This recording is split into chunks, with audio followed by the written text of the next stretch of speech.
they've been talking about cyber attack on the energy grids and all this stuff in the media for a while, and cybersecurity companies, many of which are tied to intelligence, have been talking about that for a while too. But if you want to look at people like the World Economic Forum and their partners, they talk about cyber attacks too, but it's almost entirely focused on the financial system. And some of the biggest banks in the world are part of that. And it's basically, they have a plan. We don't know what it is. But they have a plan for what happens if there is a cyber attack on the financial system, and how all the big banks are going to respond with the government, because this is basically the biggest banks in the world. And it's the UK government, Israel's government, and the US government, including the FBI and Department of Justice, all part of this thing. It's called Partnership Against Cybercrime at the World Economic Forum. And I've written about it pretty extensively. If you go to my website and you look up like WEF, Partnership Against Cybercrime, you'll find my 2-part series on all this stuff. Because a lot of people have probably heard about Cyber Polygon, which is like the WEF's big simulation for a cyber attack, but that's like an annual exercise. So they've done several of those, but then again, it's mainly again with banks. So it's co-hosted by a subsidiary of Sberbank, which is one of Russia's biggest, I think actually Russia's biggest bank, partially state-owned, which is kind of ironic when you consider Russian hackers, and all the concern about that. And the US government's participating in Cyber Polygon, for example. Like, why aren't they concerned about Russian hackers then? I mean, it's a joke. So anyway, it's mostly banks. It's banks, cybersecurity companies. Like, should people be worried about their accounts? So I mean, think about it this way.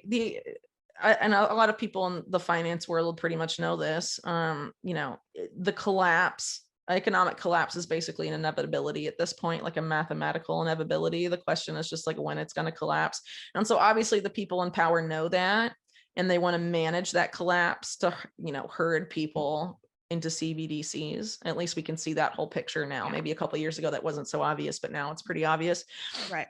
So they want to manage the collapse in such a way where they can do that, right? So part of this is, how are they going to bring it all down, but absolve themselves of blame? They don't want to repeat 2008, where there was Occupy Wall Street and civil unrest against the banks. They want to have another boogeyman.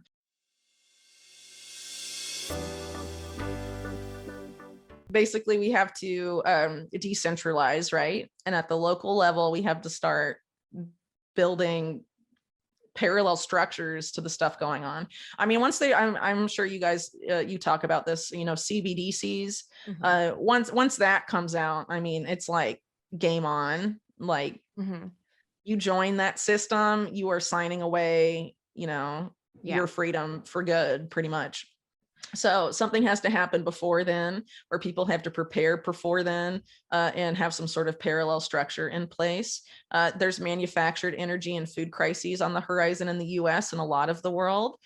There have to be parallel structures in place for you to feed your family and have energy for your family. And Americans have to get started that right away. Obviously, the Biden administration is not going to solve your problems. And even if you manage to, I don't know, elect Trump 2 years from now, I doubt it will solve anyone's problems either. So it's like, it's up to us. We have to, stop waiting for some white knight at the ballot box and take accountability and responsibility for our own lives and make resilient communities. And that's the way to win. Well, this is a good place to ask you. You're obviously into Bitcoin. When did you first hear about it? How long have you been in it? And do you think that Bitcoin can stand up to the corruption that exists in this system? Okay, so I have crypto mainly because, financial censorship has been a big problem for independent media, especially in the past couple of years. So I like to have, diversity of assets, I guess you could say. Like, I don't want to have all my money in cash in the bank or something like that. Depending on what could happen, because there's a lot of different risks and a lot of different ways things could play out. So I do have crypto, but I also I don't promote it because I don't feel like it's my place to tell people how to spend their money and what to do. In my opinion, though, for me personally, I think the best investment I can personally make is in land right now. Because I can have my own house. I can, at least in Chile, have like off-grid energy pretty easily and cheaply. Water, grow my own food. I can take care of my family myself and be like self-sufficient. For me personally, like that's the best investment for me to make right now. So I've listened to a lot of arguments about Bitcoin and stuff. And I mean, if you're all in for it, that's cool. If you're not, that's cool. I'm not going to try and like convince people one way or the other, because I feel like, again, it's not my place, because a lot of the work I do is aimed at showing, where the power really lies and identifying the problems so that, other people can talk about how to solve it. I have some ideas about like solutions that I think could work, but, the bulk of my work is about trying to identify, the state of affairs, where the roots of the problems lie. So, because we can't solve any problems unless we know what the problem is. Right. Right. Right. Yeah. How far down the rabbit hole have you gone in terms of studying Bitcoin? Just out of curiosity. I mean, probably not too deeply. Okay. I mean, yeah. So, I mean, you're like a Bitcoin show, right? So you probably know Well, more than me. And I know like Marty does, obviously. Yeah. Well, I'm happy to hold some. I first saw you on Marty's show. I assumed you were way more like Bitcoin as a tool for getting out of some of this stuff. And I was going to ask you about that, but it's interesting to hear, because I feel like have you ever read the Bitcoin Standard by Saifedean Ammous? No, but okay. So to answer your question, what I like about the Bitcoin people is that they're like thinking about ways to break out of the system. Yes. And like, regardless of whether you believe Bitcoin will do that or not, I like that there is a lot of energy and time being thought into thinking about how to get out of the current system. Yeah. And there's a lot of people that aren't doing that. So I just tend to get along really well with like Bitcoiners. I don't know if I'd identify as one myself. Well, no, I was curious, because the whole idea behind it is to decouple money from the state. But, when you really think about that concept and the pushback that I think ultimately we will see, I was kind of curious if you think that there's even a chance for that, because Bitcoiners are very bullish. They think that it can't be stopped. But at the same time, I think it also presents the idea that there could be a potentially very violent clash someday. So I guess I would say that the CBDC system is like hugely unattractive, and the only way they can get people to adopt it is by making it very difficult to use anything else other than a CBDC, whether that means illegalizing all other forms of money or something more extreme, or reducing the value of everything else to zero or near zero. I mean, they have been spending a lot of time thinking about how to do all of these things to get everyone hooked on CBDC. So like I said, I think you have to be a couple steps ahead of them. And ultimately, I think, land is a good way to do that. Do you go to the extent of kind of concealing your online identity, or your like, do you have VPNs so that people can't hack into where you're at or find out your location? Yeah, I mean, I have that stuff and I use it, but I mean, I don't have any illusions that I'm like actually private and they can't see what I'm doing. I mean, this stuff is like really extreme anyway, the type of technology that they have, especially Israel, the US too, though. And you're just you're not afraid. You're not even afraid for your family members. Okay. Well, I mean, obviously I have kids. Yeah. And so, I want my kids to be fine.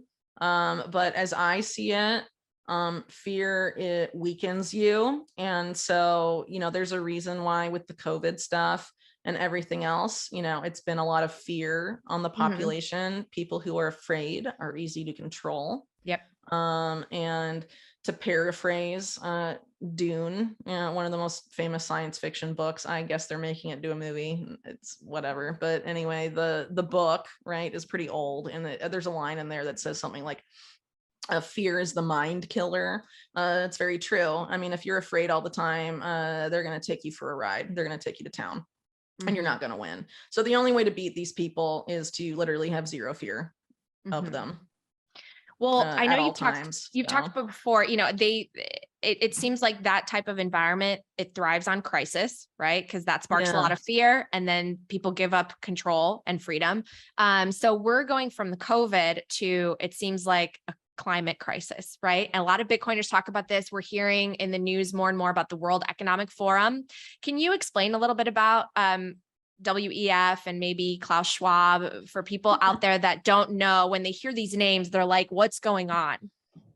Okay, so the World Economic Forum's been around since the 70s, but 1971, the same decoupling from gold, by the way. What happened in 1971?